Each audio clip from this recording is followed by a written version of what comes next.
God, it's been forever since I've seen this flick.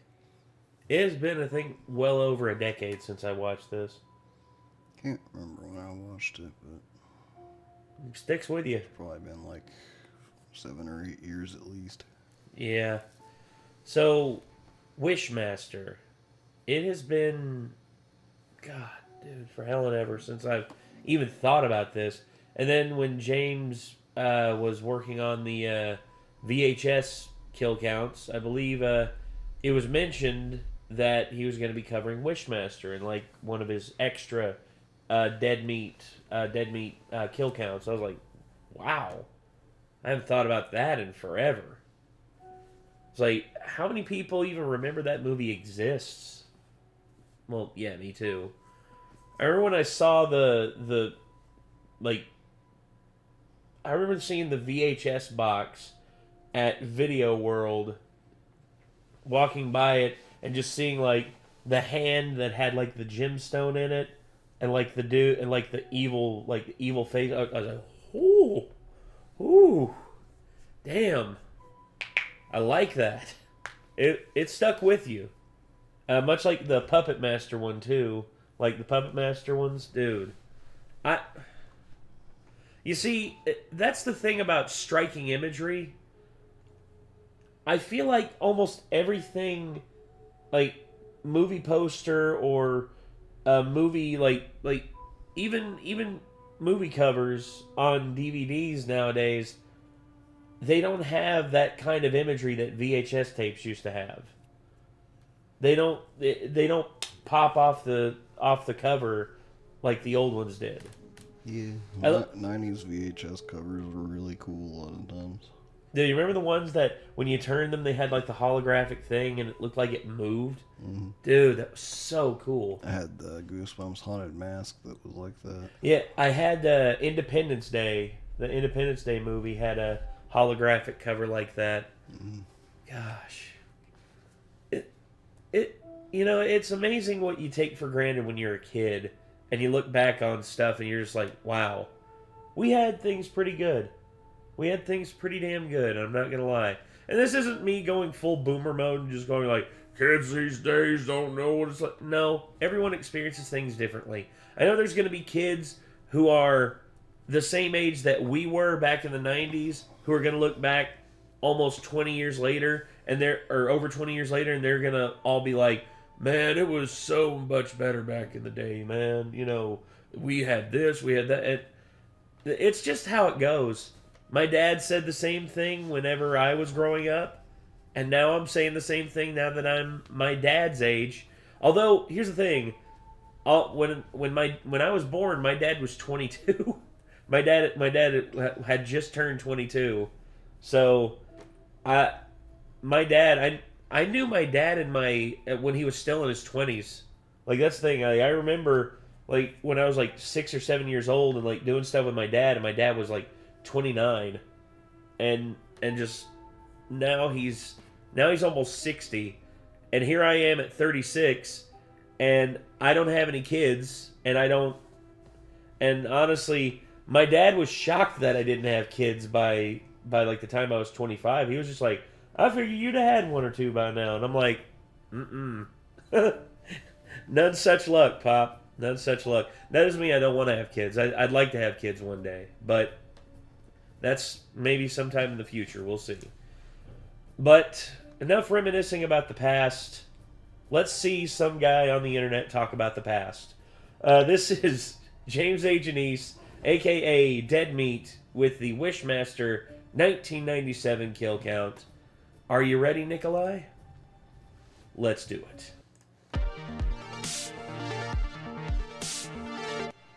Welcome to the Kill Count, where we tally up the victims in all our favorite horror movies and show you how they were made. I'm James A. Janice, and today we're looking at Wishmaster, released in 1997.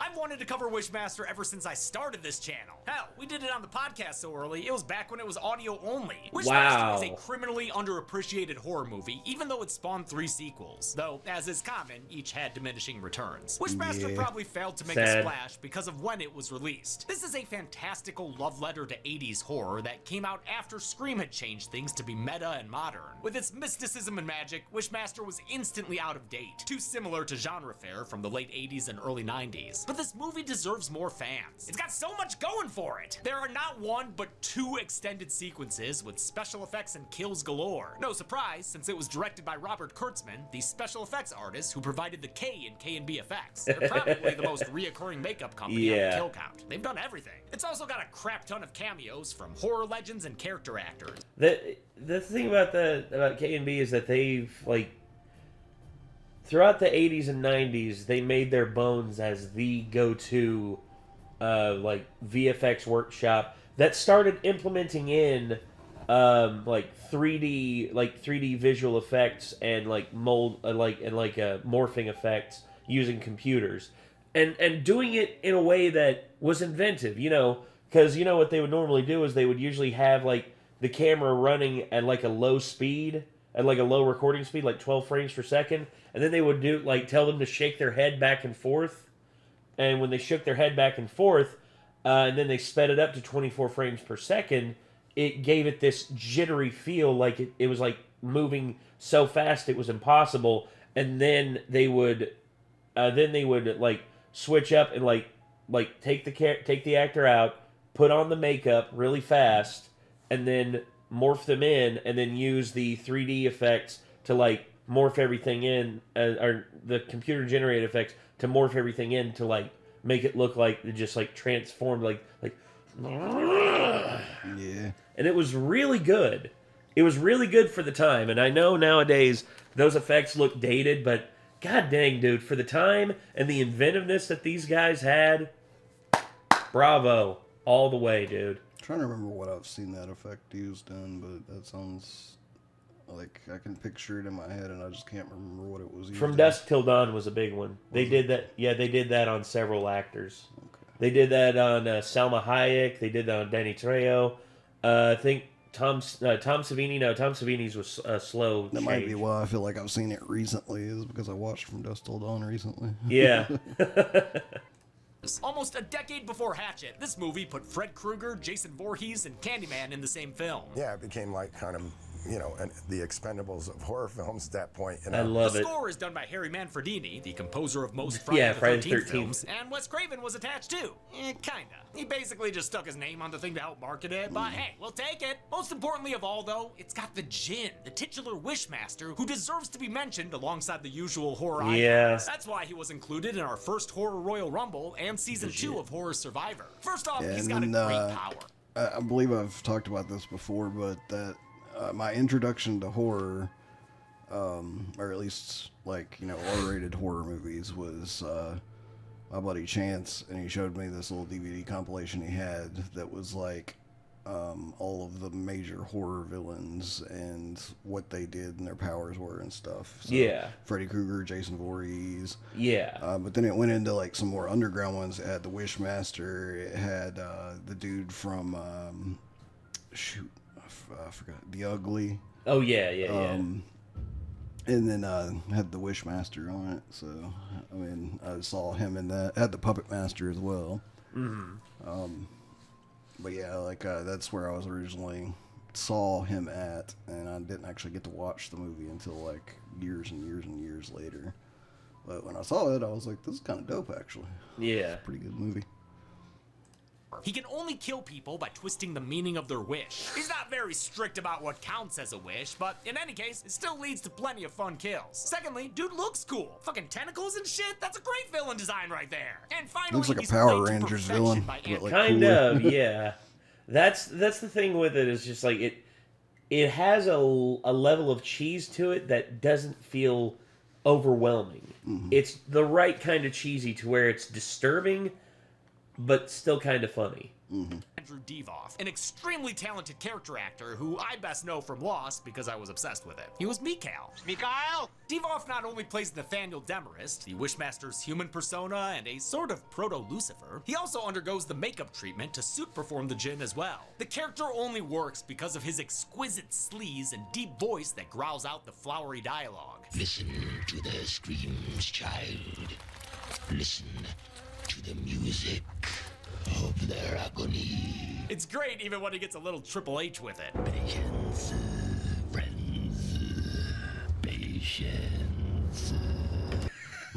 He does get a little Triple H.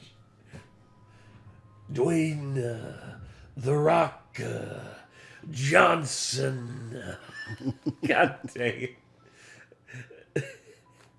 You know, funny enough, a writer on WWE, I think it was Brian Gerwitz, realized that Triple H did that, and he did that in front of The Rock, and The Rock was laughing his ass off about it, and The Rock was just like, Brian, come on, let's go to Triple H, and tell you what, we're gonna go over some ideas with him, and then The Rock gets him in there, and he's like, hey, Hunter, Brian's got this awesome impression of you, go. Dragged him in front of the boss's son and literally said, mimic him and make fun of him. I was like, God dang. And guess what? Brian Gerwitz did it. And Brian Gerwitz was given a staff writing position the next day because Triple H also found it funny. Nice. In this business, I know a bunch of the movie is cheesy and it looks friggin' 90s as hell, but Wishmaster fucking rules, and I need more people to know it. Best way I can do that is to count its... I wish I wouldn't keep getting interrupted. Yeah, sponsored. Hello?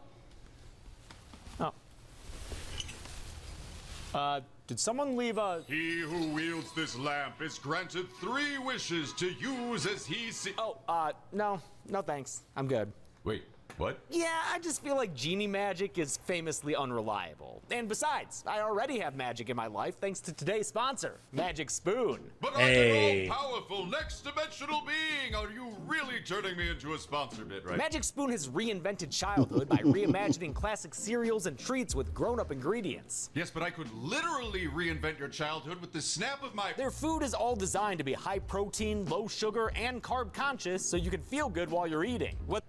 My thing with a genie, okay, here's the thing that I would do. I would ask the genie for a wish where I could just say, all right, I wish for you to be honest with me about what your wishes are going to do to me.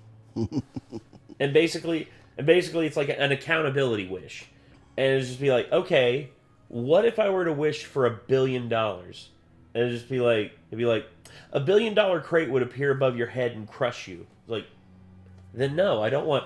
Okay, I wish to be standing atop the $1 billion. It would be dropped from the upper atmosphere. Fuck! I've seen a sketch like that before, and it was like somebody deliberating with a genie for like hours on end, basically. They couldn't figure out anything they could actually wish for that he wouldn't twist in some way that would screw them over. You see, here's the thing that I would wish for the genie. It'd be like, Genie, I wish that your magic will not twist around and have a double meaning with my wishes. And yeah, basically just like try and like... I think the way they would twist that is to be like, granted, you get no more wishes from me.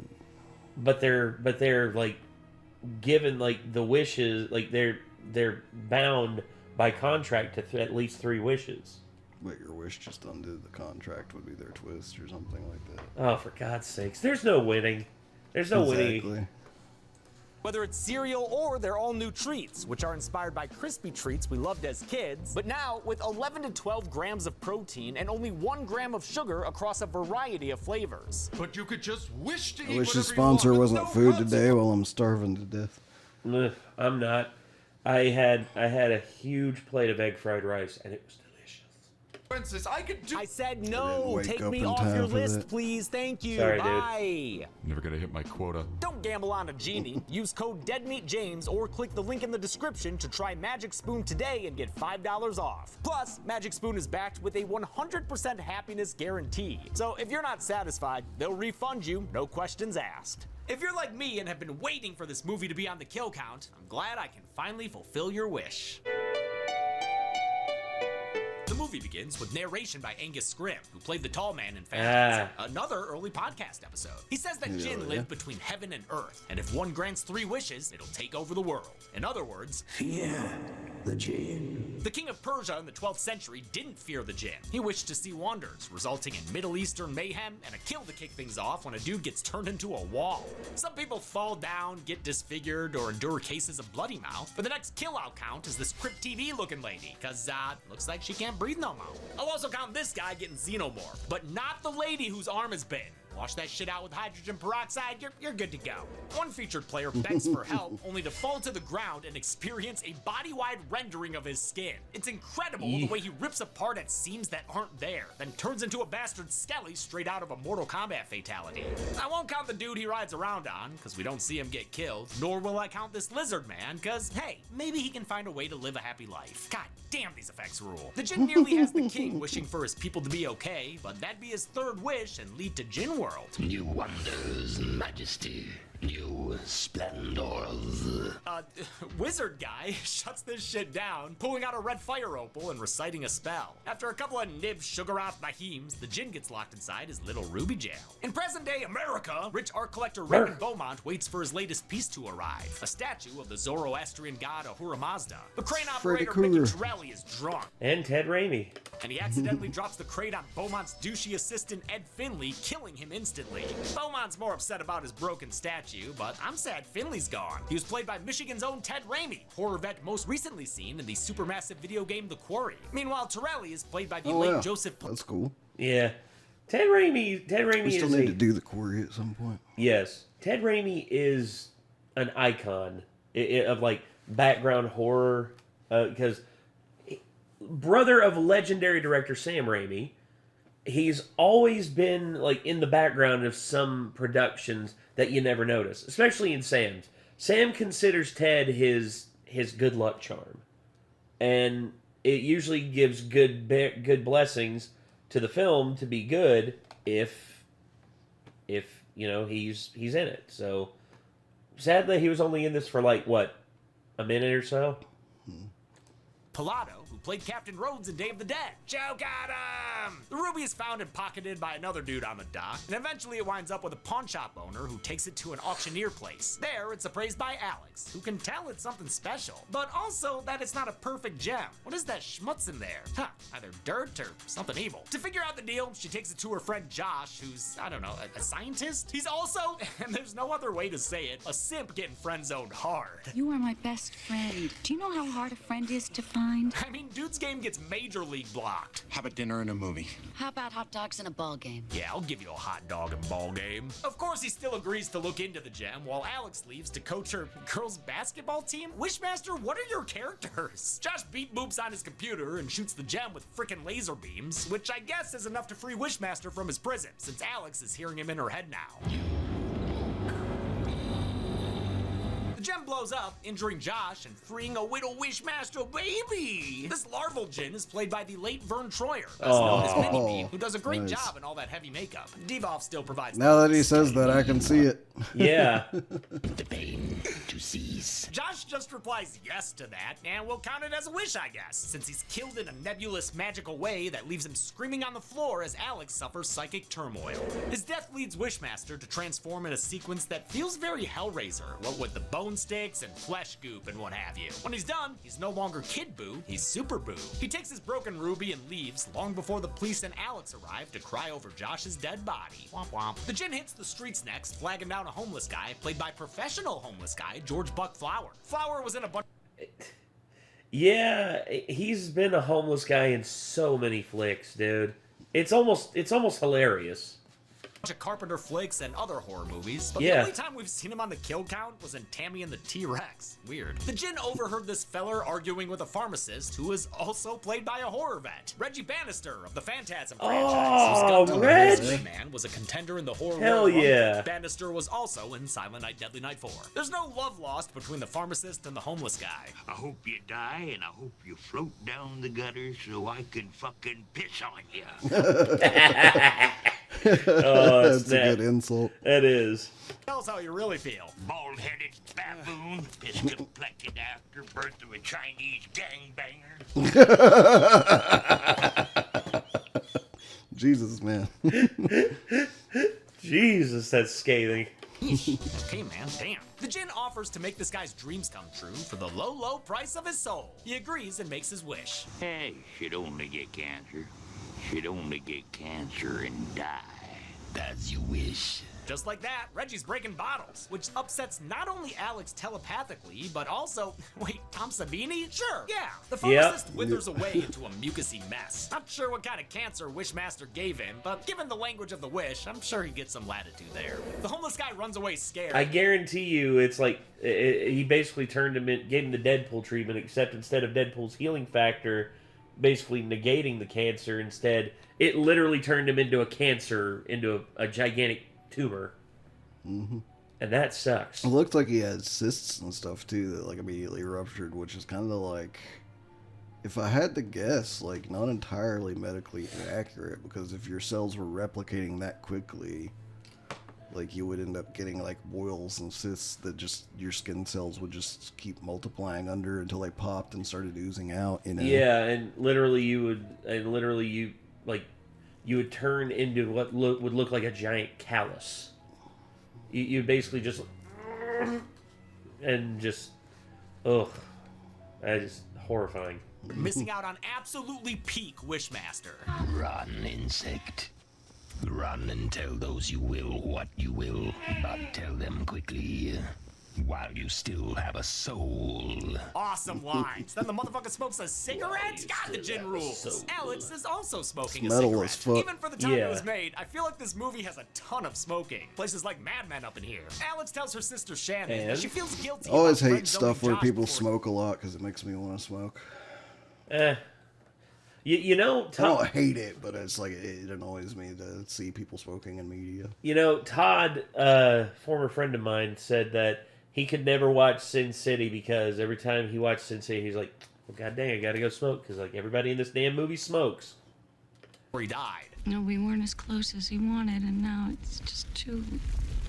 Too Poor late. Josh. Just when he guilts her into liking him, he's dead. Alex carries guilt like a Catholic sex worker. She still blames herself for only saving Shannon from the fire that killed their parents. I appreciate this childhood backstory, and I guess the basketball thing, for trying to flesh out the main character a bit, but honestly, I don't really care about all that. I'm just here to watch the Master do wish stuff. And yeah, I'll take a zombie Josh and Alex's nightmares, though, sure. Yeah, get that reverse crash zoom. Alex goes to the dock to find out where the ruby came from and to get harassed. Sweetheart, you can call me anything you like. With both those missions fulfilled, she speaks to Beaumont, with whom she already has a rapport. Must have met at the local smoking club. Beaumont is played by Robert Englund, who by this time was just about done as Freddy Krueger. He only had a showdown with J-Man left. Englund had already met director Robert Kurtzman since K&B worked on a bunch of Nightmare movies. He was happy to play a fussy, elegant character like he used to on stage. Plus, I didn't have to wear any makeup. Beaumont gets familiar with Alex as they walk past his statue. Sure, that was including one of a his welcome change.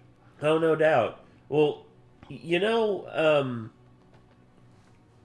Kane Hodder and Ken Kersinger, they said that they both said that number one, they would like roles where people could actually see their damn faces.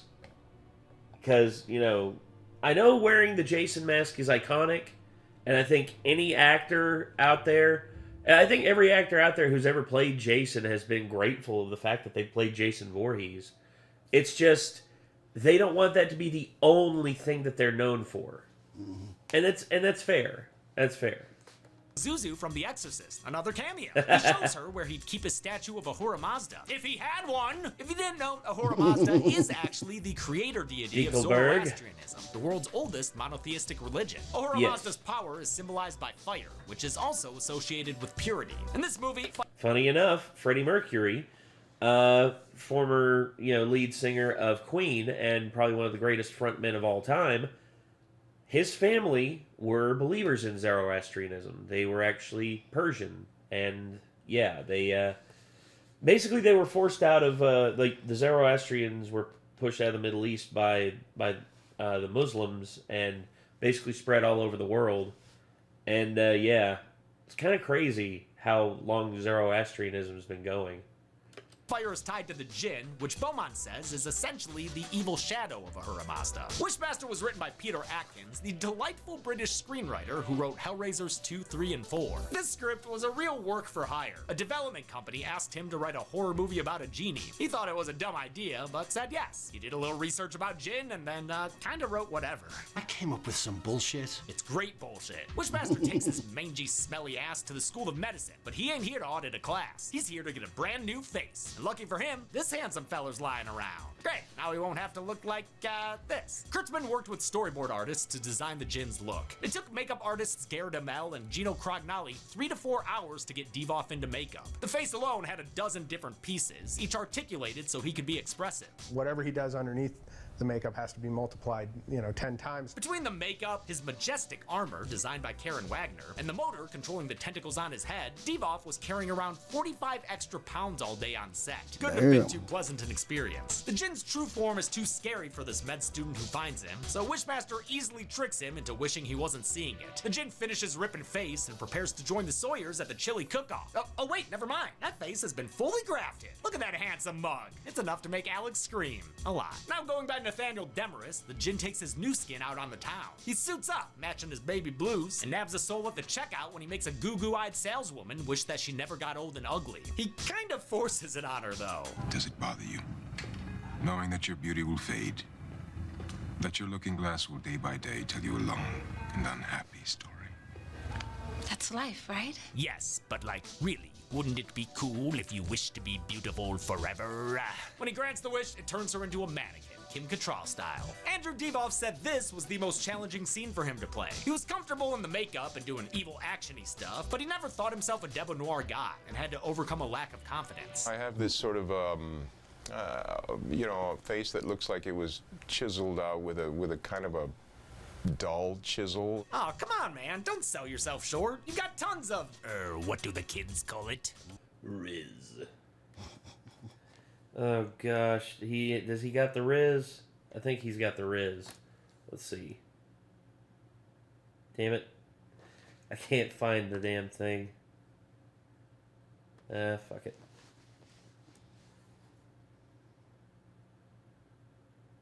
Yeah, can't find it. Damn.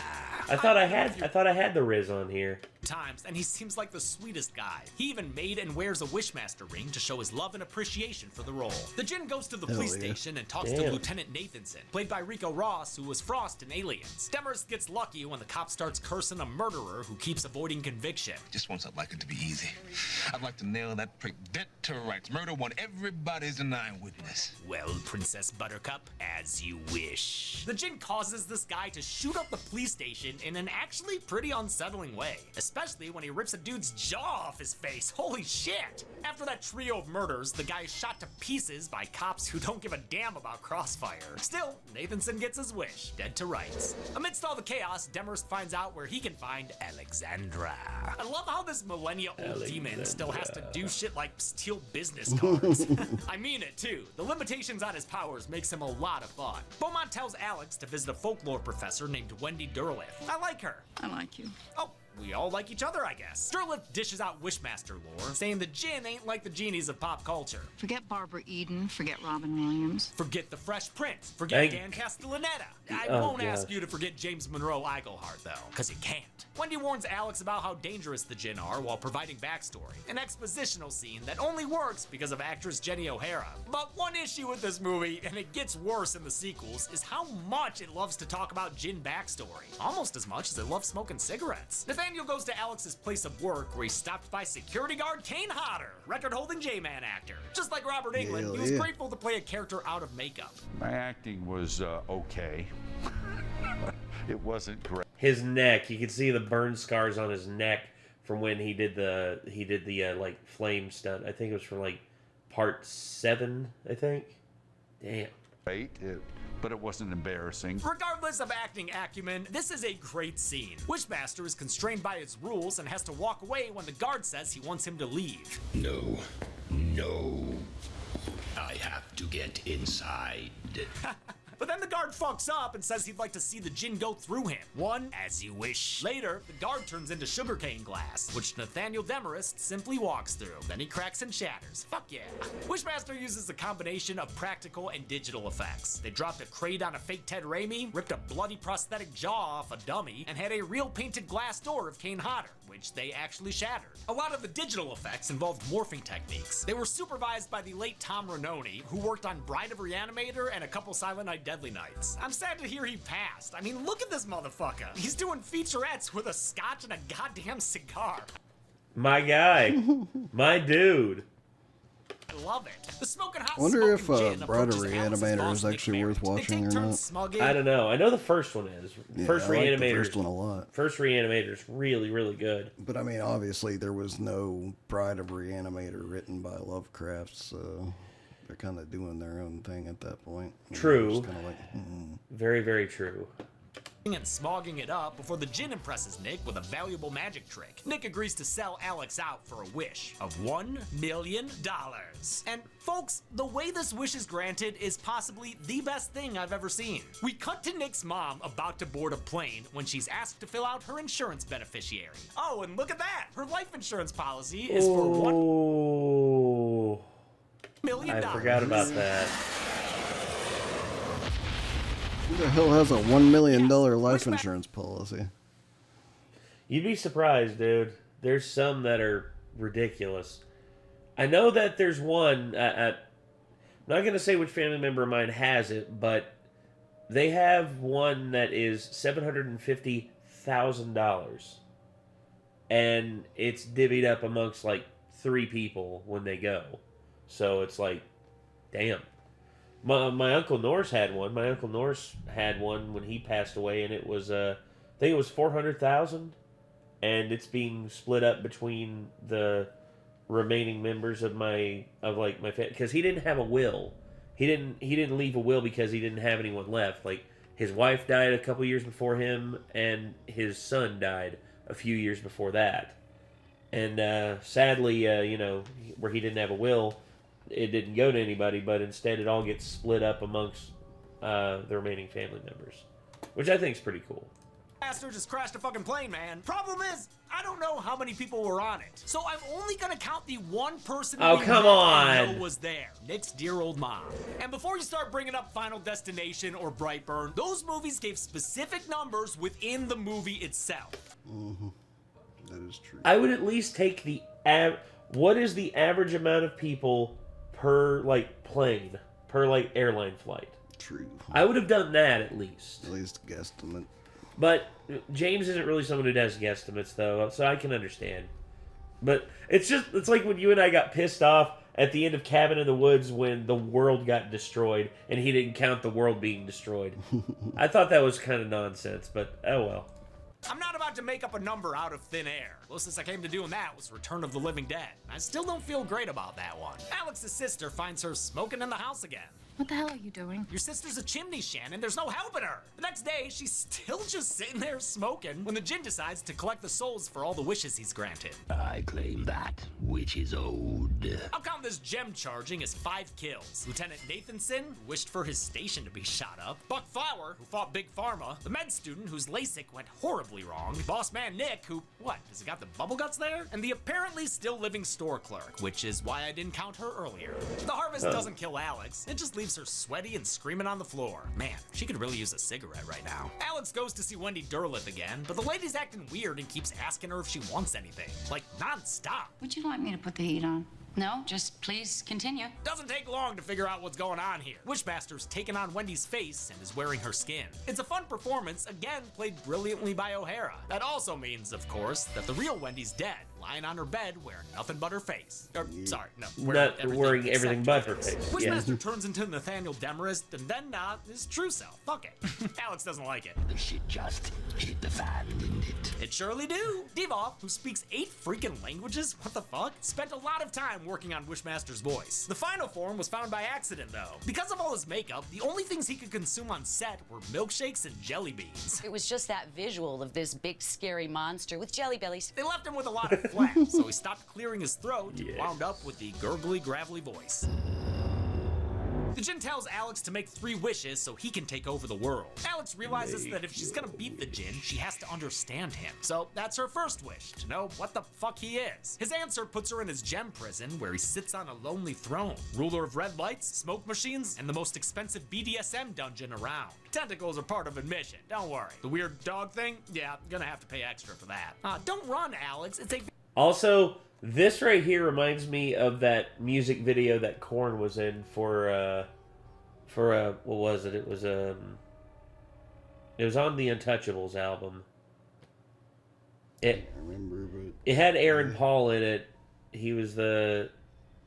God, that's gonna bug me. Very reasonably priced add-on. To get out of the dog pound, Alex wishes she were back in her apartment without the Djinn. The second wish is granted, but her sister Shannon's nowhere to be found. She's left for a party at Beaumont's, which Alex got invited to earlier, with a little chin touch. She dangerously speeds her way to the shindig, trying to avoid manslaughter, jump scares, and bad jokes.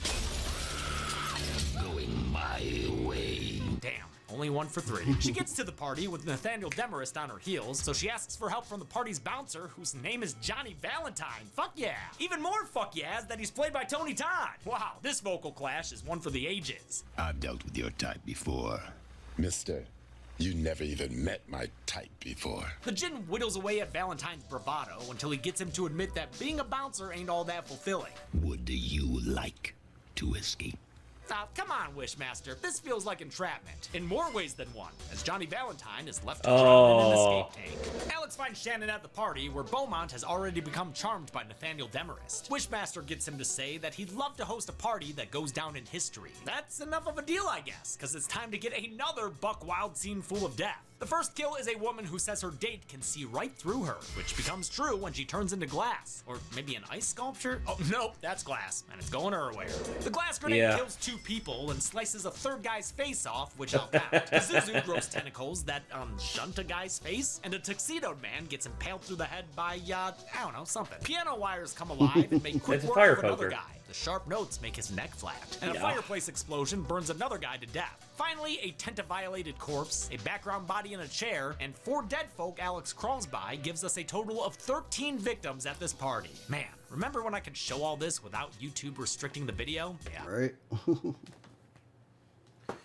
The worst one that I think he said he had a time with was actually Reanimator, because he said he had to edit that one, I think, 12 times before YouTube eventually let it stay up. Good times. Wishmaster hopes all this suffering will convince Alex to let him win. Listen to their screams, child. Listen to the music of their agony. I can't say enough how much it is a crime that Wishmaster isn't more widely known. Alex runs away and into Beaumont, who starts puking up a nasty thing that looks straight out of, well, The Thing. This gallbladder gone wrong is great, and I'll go ahead and count it as Beaumont's death. Alex stabs at the organ monster, a problem for actress Tammy Lauren, who admits she wasn't very coordinated. Well, apparently I was really excited about doing that because I stabbed my leg. Oh, and honey. I still have the scar. I mean, it was just the stupidest thing. I didn't even want to tell anybody because I just felt like a moron, but then I had to because, blood. She said she had a hard time with the tennis and basketball scenes, unable to even dribble or pass the ball. She and Divoff both had high praise for each other's acting, though. He was always surprising me as an actor, which made it easier for me to act. A group of security guards try to help Alex, only for Beaumont's statues to come alive and start kicking ass. These legit-looking stone and metal figures kill 3 of the 4 security guards via sword, dagger, and club. The club really fucks up that guy's face, too. The statue killers were played by a lot of the movie's special effects crew, who would stay late to work on their individual costumes after making the awesome gore and makeup effects for all these scenes. Kurtzman himself had a cameo as the guy beheaded by piano wire. That's what I figured. I figured that was him. God. It was filmed in reverse to show it wrapping around his face. He got to reuse his fake head from his first film, Demolitionist. Wishmaster continues its streak of bat-shittery when Jack the freaking Ripper pops out of a freaking painting and cuts into a security guard's freaking neck with a freaking knife. Oh my Can you God. believe this shit? Okay, I'm sorry. What the fuck was that? All right, yeah, that's what I thought you said. Jin shows up to tell Alex that That's a he's death turned metal Shannon girl. into a work of art. You vicious son of a bitch. Did I just find the SOB companion to the Pieces Bastard? Bastard! Son of a bitch. I mean, at the bitch. Sounds like a bark. Fuck. Yeah, that's a companion for like Alien 3. Mm-hmm. Fuck. Bastards! Son of a bitch! very least, she's George C. Scotting it up. Son of a bitch! The Jin tells Alex she has to make her final wish if she wants to save Shannon from this callback death and get them all out of this pool of jello. Hot jello, the most delicious kind. Alex thinks about it, then wishes that Mickey Torelli hadn't been drinking on the job 2 days ago. That means the statue wouldn't have fallen and broken, which means the Jin would still be in the gem. Little Jin gem. I didn't realize wishes could, like, change the fabric of time, but the wish works, sucking the Jin out of existence in a horrifying visual, dear God! All the while, his little statue guys blow up in an effect that caused a near disaster on set. Because there were multiple charges, by the time the last one went off, it wound up spewing flaming foam all over the room. It Holy melted crap. 2 cameras and temporarily Oh, trapped shit. the crew in a room filling up with toxic fumes. Oh, that's not good. That's not good at all, man.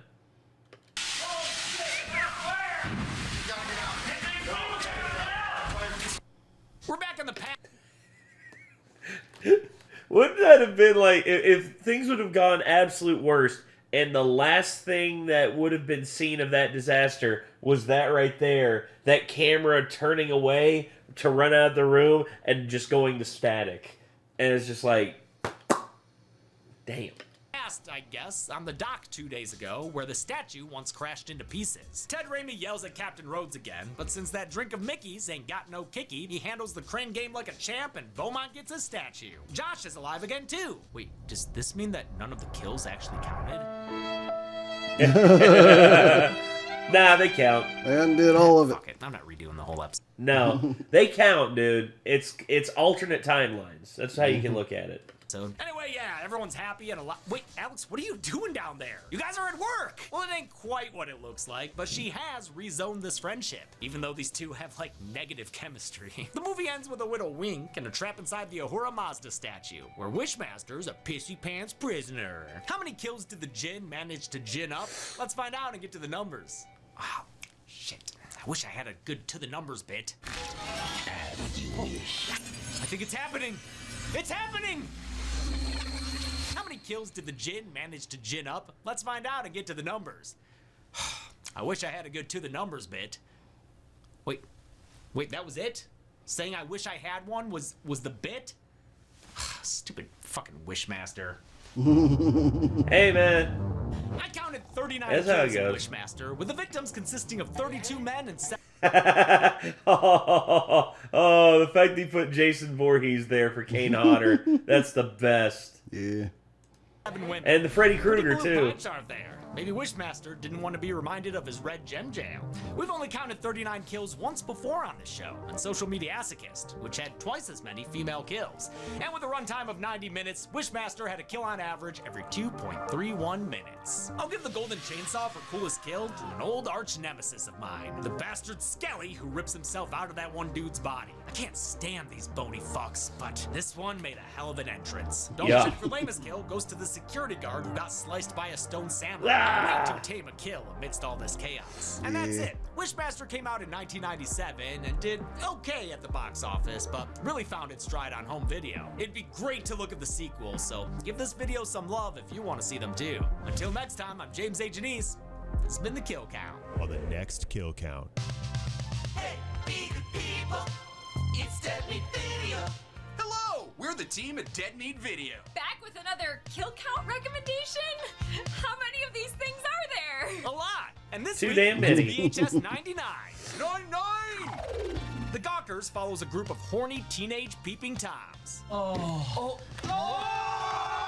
was that a Brooklyn Nine-Nine reference that he just made? I think so. Nine-Nine. Yes. Girl next door. But when they take things too far, they find out she's a stone cold killer. Ozzy's Dungeon is a knockoff Nickelodeon game show with a couple of safety issues. That's what makes Ozzy's Dungeon dungeony. But after a life-altering injury, one family has the guts to double dare the host to play the game himself. Just get it all up in this pie hole. Shredding follows an amateur punk band filming a web series in a haunted music venue. Wait, seriously? Yep, so it's time to find out what happens when these punks stop being polite and start getting real. Dead, that is. Suicide Bid sees a college freshman take part in a dangerous hazing ritual. Poor baby. Poor Lily. Her supposed sisters leave her high and dry, or in this case, low and wet. But hey, at least there aren't any spiders. What the fuck? That's terrifying. Never mind, that sucks. To Hell and Back is about two best buds who go to hell and can't get back. At least not without the help of moaning Mabel here. Will they be able to save their souls? Or can they Y2 kiss their asses goodbye? I almost stepped right into that huge trap. So this week, bring in the new millennium. And make a resolution to watch VHS 99. Then on Friday, put all your Y2K fears to rest by watching the kill count only on Dead Meat. Okay, that's a callback to Y2K right there, because that's what they feared. That's what they feared would happen with everything. VHS 99. It can currently be watched on the pictured streaming platforms. Dead Meat always recommends you watch the movie for yourself before its kill count. It's the only way to have your own properly informed opinion. Kill counts are never meant to replace the experience of watching a film. Thanks a lot for watching this Wishmaster kill count. Yes! Wishmaster, finally. Seriously, this was one of those movies that just as a kid, I would watch over and over and over again. It had everything I wanted. A cool villain, a bunch of bodies for me to write down in my little notebook. It's been so nice to go back and just check off all these movies that I've been wanting to cover for so long. Wishmaster 2 has Andrew Devoff return for the role and has one of the craziest kills in it. Anyone who's seen it, you know what I'm talking about. It's the lawyer. What caused him to take so long on doing all these ones he really wanted to do? I don't know. I mean, maybe just because he does them like mostly by requests, like popular requests, or I think so, or maybe like on Patreon or something like that, or maybe where people who've been longtime fans, where they saw that he did the Dead Meat podcast on Wishmaster, basically was just like, yeah, maybe like he doesn't need to cover it. Maybe. I don't know. Give me an excuse to watch those. Come on, fucking give me a reason to watch them. I want to check them out. I hope you're all having a good October. Hope we are too. I'm filming this September 2nd. I have no idea what's going on right now. Jesus. The time that you're watching this. Hopefully I'm not dead. If I died, would they release this video still? Things to wonder. Thanks everyone. Be good people. Well, I was gonna say, if you're watching this video right now and I'm dead, just know this. Y'all are awesome. Also, I didn't realize that the chat thing was on screen right there for a little bit. Oops. Someone was in chat was just like, hey, what's going on? Like, well, anyway, I don't have anything else to really say about this except for underrated flick that was overshadowed by the Scream franchise. And that doesn't mean that the Scream franchise isn't worth it. It's just Scream changed the horror landscape so much that, like James said, the game, like movies like this became very much just second fiddle. No longer were like these interesting original stories supposed to be like at the front and center. Instead, everything had to be meta. Everything had to be a commentary. Everything had to be like once again. Well, it pointed out all the goofiness and the flaws to the point that, like, horror films had to start to be taken more seriously, and B movies became underappreciated for quite some time. Yeah. Just in like recent years, as like people started to be like, yeah, horror B movies are actually still pretty fun. Like, who cares if they're not like profound or anything? You know? Yeah. Just enjoy them. Just enjoy. That's the point of it. So I've liked them pretty much since I got into horror. So. Well, all right. Anyway, I think that's gonna do it for this one, though, everybody. This was Wishmaster Kill Count.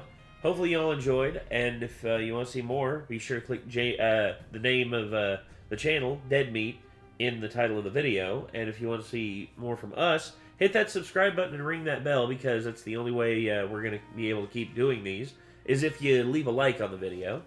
And I guess we'll see you in the next one. Till then, I'm Nate. I'm Nick. Be good people. Take care. Peace.